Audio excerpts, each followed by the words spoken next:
we're going through some exercises again, and I'm going to talk about the squat today, which is a really, really simple exercise, but we'll use it a heck of a lot because it's a compound exercise in that you use all of the muscles in your legs and your backside as well, which is why we use it so much. It works everything from the waist down. Because we use it so much, it's really important that you get it right, okay? So to begin with, you want your feet roughly hip width apart, maybe a little bit wider, shoulder width apart, whatever's comfortable for you. Generally, if you're in a narrow grip, that's a narrow stance, that's a lot harder. So make sure you're kind of hip width or shoulder width apart. Feet are parallel to each other. And really importantly, as you go down and you come back up, the knees should be tracking over the feet. Okay, see quite a few people as we go through faster squats where the knees start to come in. You see the difference here as my knees are coming in as I'm squatting. You rarely see the knees going out. It's more indicative of a weak glute medius at the side of you here. So ensure that as you're squatting down, your knees are going directly over your toes and coming back over your toes, okay?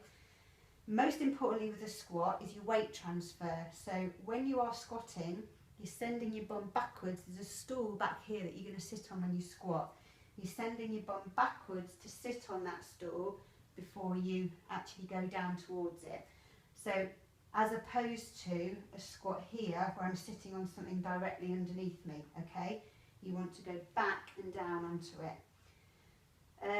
Also, as you're doing a squat, when you come out of it, the second you lift yourself out of a squat, those glutes should be tight all the way through to a full hip thrust at the end. Okay, so the second I come out, my glutes are tight, tight, tight, tight, tight, tight. Push the hips forward and then back down again.